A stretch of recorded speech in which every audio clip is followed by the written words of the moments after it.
Welcome to the Concussion Fix podcast, where we lift the veil on concussion recovery and empower you with real answers to real questions about persistent concussion symptoms.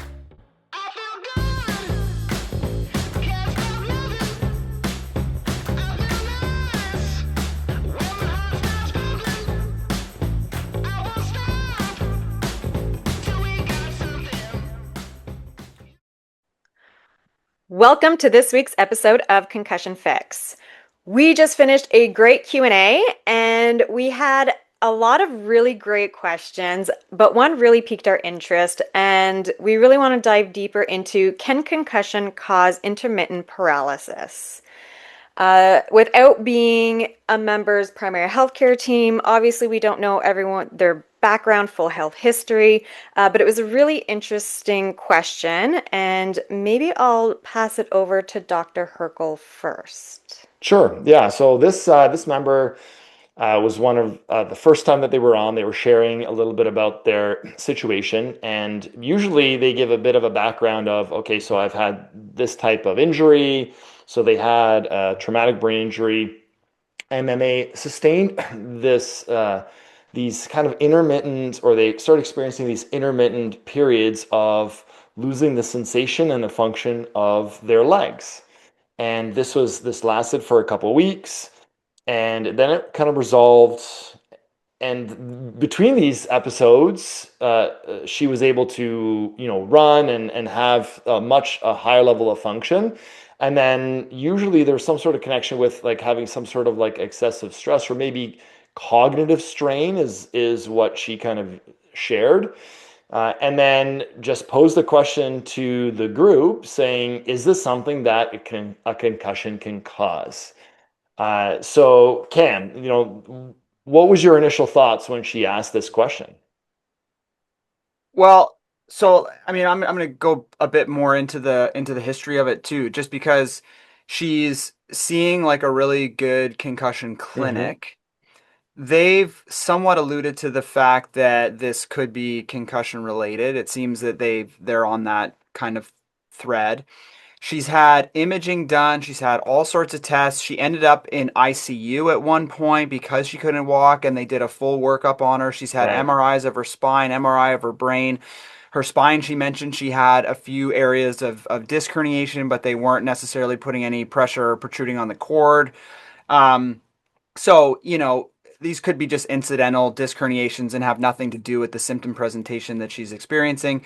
She had an MRI of her brain. She said there was some note of some shortening of the corpus callosum, some of the fibers in the corpus callosum, but she hasn't really received any kind of diagnosis around any of that.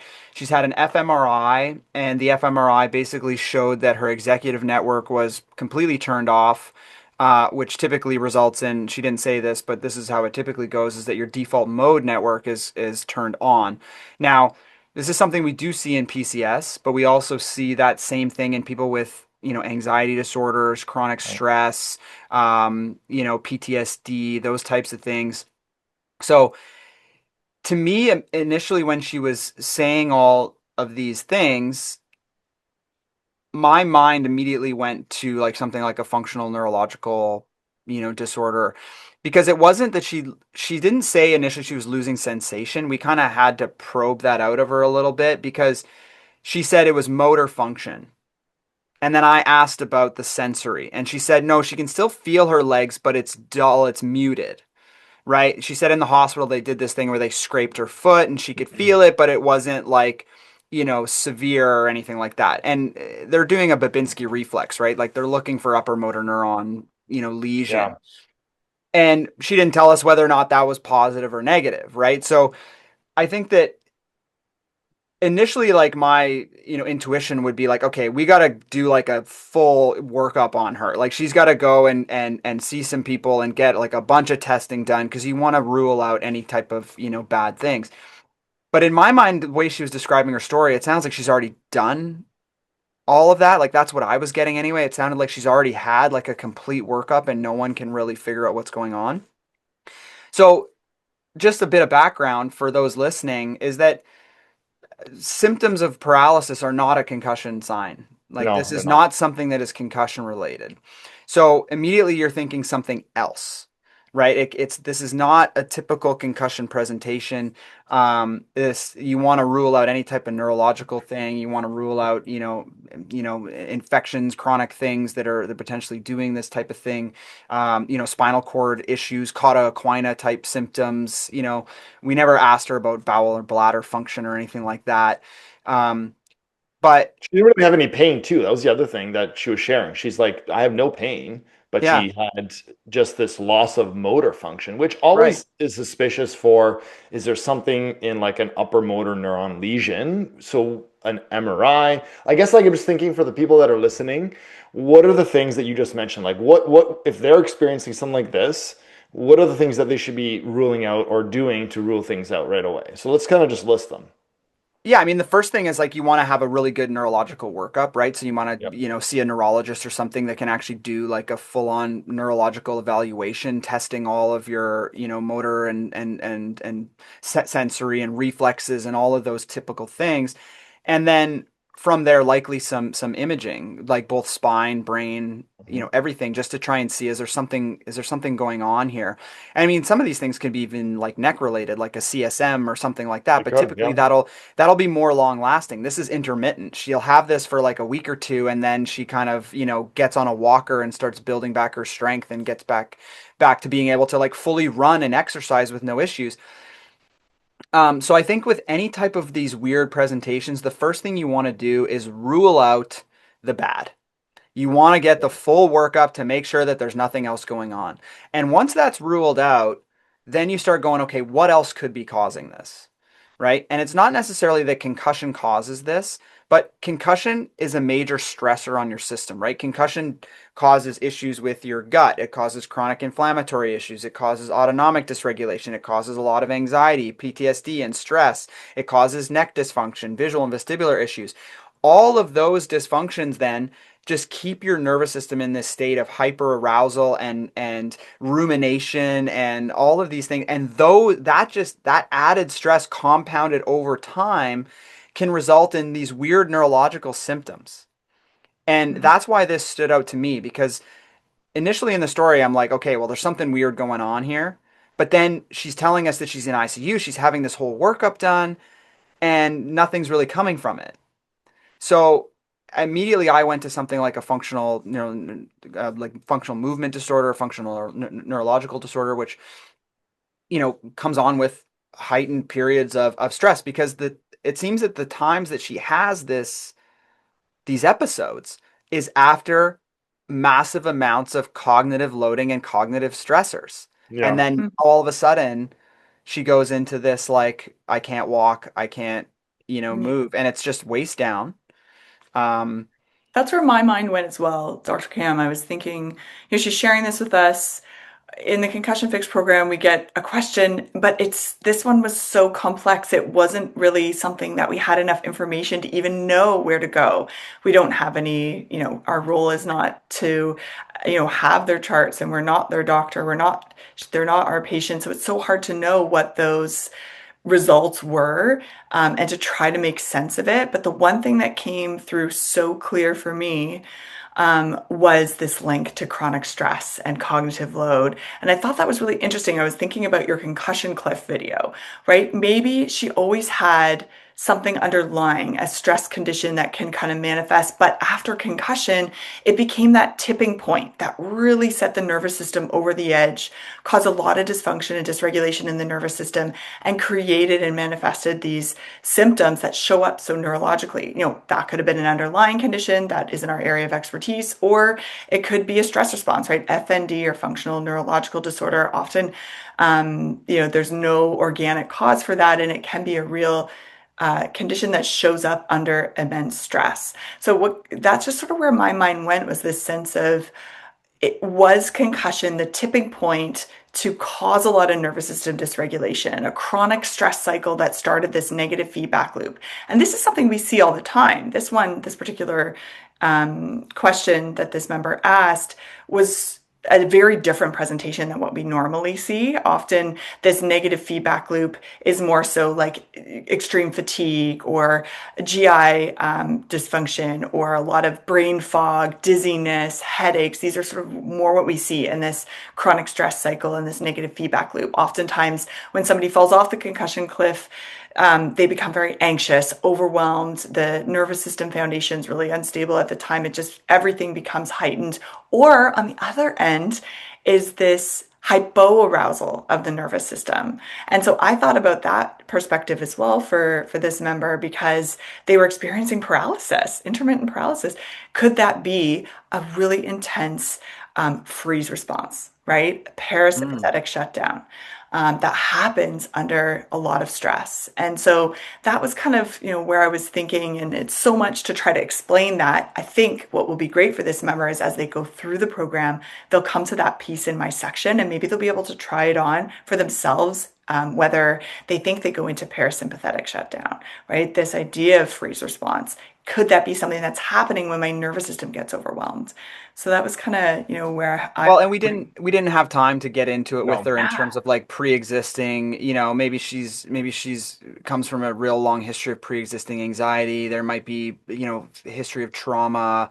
There might be a family history of mental health and those types of things that can compound all this stuff. Like we didn't get into all that, but I know, Paul, you were a little bit apprehensive to like, this just because this case was so complex, and I started, asking about FND, and you were like, there's so much we don't know. So why don't you kind of give us your interpretation of that? And Well, I mean, I think part of this is that, her main question, bringing it back full circle to people listening, and also for this particular member's question, is that she was wondering, like, can concussion cause this? And the response that I think we kind of concluded once she shared a little bit more was that it's atypical for concussion to cause these types of symptoms, but we have seen, especially in post-concussion syndrome, some more complexities of, like, for example, I had a patient where they were getting kind of like periods of seizures that occurred after a concussion, and we started treating them, and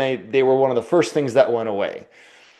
So it was peculiar that this continued to happen. So we know that the nervous system has an incredibly powerful role on a lot of different aspects of concussion recovery, and of course, stressors, even including cognitive and emotional stressors, can sometimes trigger a very strong response. Now, in this case, it was a very strong response. I work in a chronic pain clinic, so I've seen a lot of FND patients. And usually functional neurological disorders last for longer than a week or two. And it usually takes a month, like let's say 3 to 6 months to start seeing improvements. You can get things like, gait disorders and chronic pain. She had no pain again. So I just was a little skeptical about jumping to that FND, even though I do think that most likely it might be something in the FND-like situation without actually being, like, I would say, a classic FND, which is why I think we asked the questions straight up. So all these good providers, sounds like she has a good team working with her. She's had all this imaging. What is their assessment? What is their diagnosis? And she said, well, nothing really. They're saying post-concussion. So maybe this kind of speaks to the atypical aspect of this presentation, leading to something that is not really common, guys. We don't see this strong a response. We don't see it kind of like wax and wane, but maybe she just has a really strong stress response that's causing this. And then the other thing, just to kind of answer your question fully, I was just a little unclear, and this is, again, she's not my patient, and so I'm not giving her personalized advice, but there were some abnormalities on some of the imaging that she just shared with us, but they just weren't inconclusive. mm-hmm. It wasn't like diagnostic, like, I have a lesion in my brain. But there were some things that she shared. I'm like, maybe it's just an atypical presentation of a condition that has not been fully assessed or diagnosed. And that's entirely possible too, which is why I said, okay, let's pump the brakes on any sort of conclusion. And we just gave her some resources to look in FND. And so I think if you're listening to this, hopefully, maybe the takeaway is that concussion can cause a lot of weird stuff. There's some typical things that may be atypical, but this is, I think, the case with this particular person. Yeah, but again, going back to I don't think it's the concussion that causes this, right? Like concussion is like this short-term metabolic issue that resolves within a couple weeks. Persistent symptoms are due to other factors, but typically persistent concussion symptoms do not include things like gait abnormalities No, they like to don't. that extent or movement disorders, right? And that's where you start thinking like, okay, is there another neurological problem that's going on that's causing this? And if they can't find it, then you start looking for the non-organic things. And just the amount of workup she had done just pointed me, just my gut was telling me that this is Yeah, probably what's going on. Now, obviously, we weren't like prescriptive in that, or we're not of diagnostic in course. that. We just told her to look into it and see if it resonates with her, right? Do some reading on it and see if, like, maybe this is a factor that she can bring up with her healthcare team to say, what about this? And I Yeah, I think think that's really, I think, where you know, because they're going to yeah, keep looking, like they're going to have to keep looking. But even on the seizure thing, right? You mentioned the seizures. It's like there is evidence that concussion increases your risk for epilepsy, right? You can have like epileptic seizures, but also a lot of people have pseudo seizures where these are not epileptic and they're not actually seizures, right? If you do an EEG, you have no evidence of that a seizure actually took place, but the person will manifest all of the signs and symptoms of a seizure. I actually had one of these cases when I was in my chiro residency. A patient came in after a concussion PCS case, and she would have a seizure in the clinic. And so sent her to the hospital. EMS came, ambulance, the whole deal. Brought her to the hospital. EEG, no evidence of a seizure at all. So she was diagnosed with having pseudo seizures. And again, that's just like a stress response where your nervous system just goes Yeah. into chaos mode, and you have this like neurological presentation that's not an actual organic neurological issue. So maybe Um, can we say and I like you that you brought that up. Can we say that concussion doesn't really cause this, but post-concussion syndrome can sometimes present with some of these nuanced complexities? Is that well, yeah, better? but no, if you had an actual like if she was actually like having paralysis of her lower limbs that was like long standing, you'd Yeah. be looking for spinal cord lesions, you'd be looking for Yes. infection, you'd be looking for all of these different things that would be causing that. And that has nothing to do with the concussion, right? No. Concussion is not going to cause paralysis. Concussion is yeah. not going to cause, you know, uh, that type of stuff. It's going to cause these weird types of symptoms like headaches and dizziness and, whatever.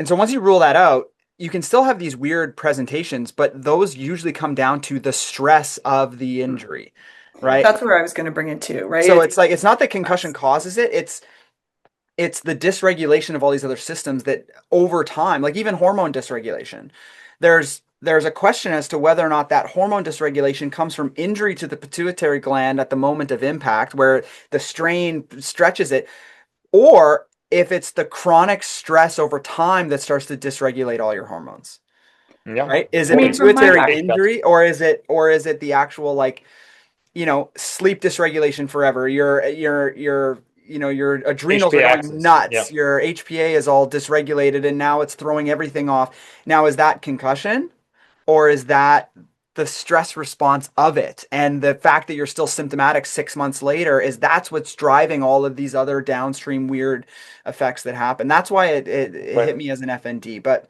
we'll see. I mean, we told her to keep in touch. I think that's good. And it'll be interesting to see how this kind of plays out.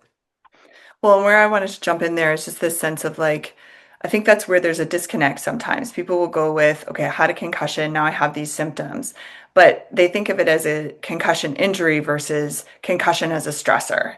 And I think that's sort of this main point we're trying to make in Yeah. working with this question the member presented is it's not concussion, it's that concussion is a huge stressor to the mind body system.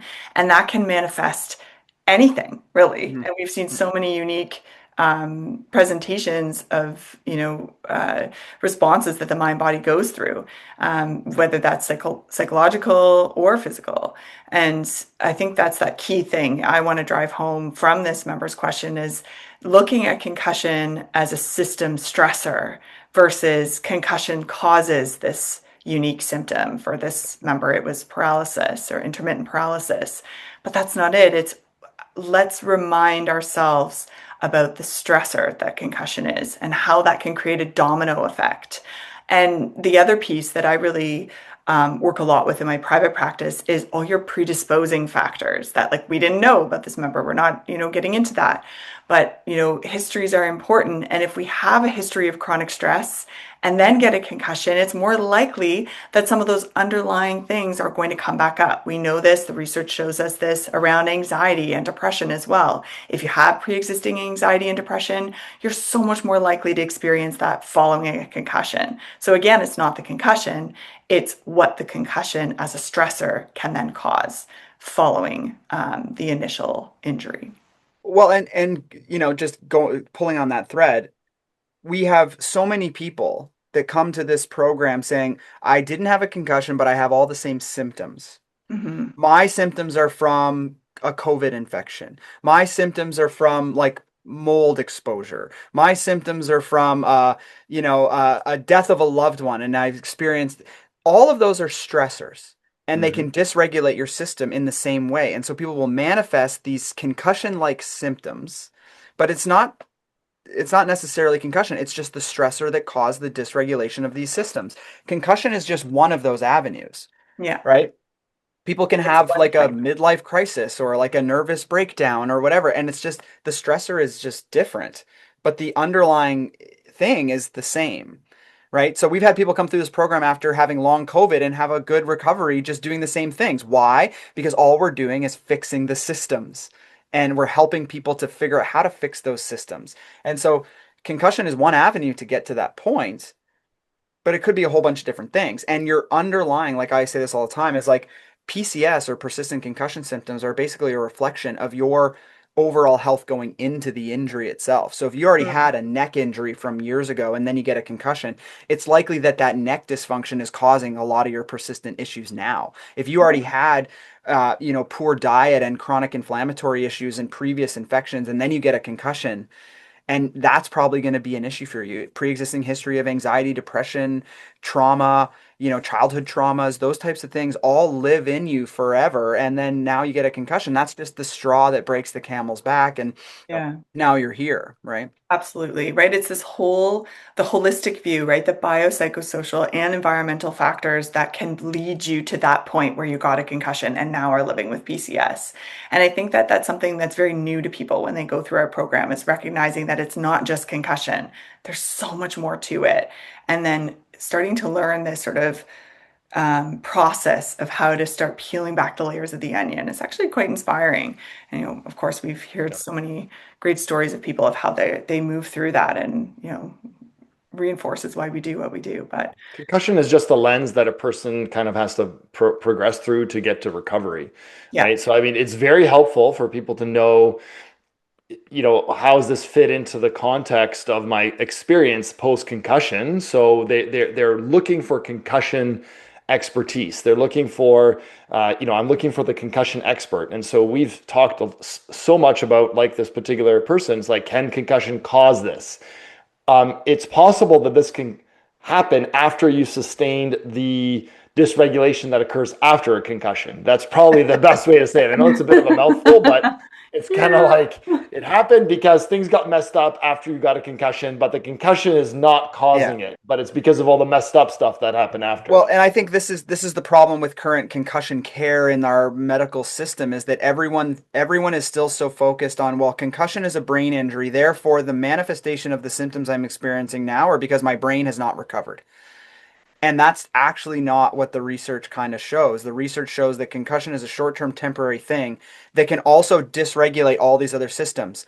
But if you already have like pretty good regulation of those systems, getting the concussion will be the 70% of people that recover in, 10 days to 2 weeks. That's 70% of people. People that come in with some underlying issues, then that dysregulation happens. And they're assuming that this is still because their brain is damaged, but it has nothing to do with your brain being damaged. Your brain is recovered. The brain part is over. Now you're dealing with the system dysregulation that happened as a result. So it's like people just need to shift their minds, and healthcare professionals need to shift their minds because they kind of perpetuate this same thing, right? We still do have to look at the brain. We still have to do a neurological evaluation. We still have to do some imaging in many cases just to rule that out. But if all that comes back normal and inconclusive and whatever else, you start thinking, okay, then we're now dealing with just system dysregulation, and we have to start going down the path of addressing those dysregulations in order to try and fix the person, the whole person from that perspective, because they all overlap. Like everything is just so intertwined. And so you can't just pull on one thread and hope it's going to work. You got to kind of address all of it in a systematic way. And that's, that's the Concussion Fix program. That's how we do. Yeah. Awesome. If you could leave our listeners with one parting thing, Melinda, what would it be? Don't underestimate stress, right? And how much we have the ability to support ourselves through these really challenging experiences post-concussion by working on nervous system regulation, chronic stress patterns, our mental health state. There's so much agency, so much capacity we can build in ourselves and resilience that we can lean on in our own innate being instead of the medical system or instead of medication. These are all complementing. They all have their role. But remembering that you have so much you can do within your own being, which we hope to inspire with the program. Great. Remember, recovery is possible. You are not alone. Have a great day, everyone. Bye. Thank you for tuning in to the Concussion Fix podcast. We hope you found today's episode helpful and that it gave you a little more clarity, hope, and confidence on your road to recovery. Remember, every step you take matters, no matter how small it may seem. If you feel that you could use a little more support on your healing journey, check out the Concussion Fix program. Just visit concussiondoc.io or simply type Concussion Fix into Google and read some of the reviews from people who've already walked this path. With over 3,000 success stories and an average symptom reduction of nearly 50% in just the first few weeks, it might just be the help you need to break through. Thank you again for listening. If you found value in this episode, please share it with someone you think could benefit, and don't forget to subscribe so you never miss a session. Until next time, stay hopeful, stay curious, and continuously remind yourself that recovery is possible.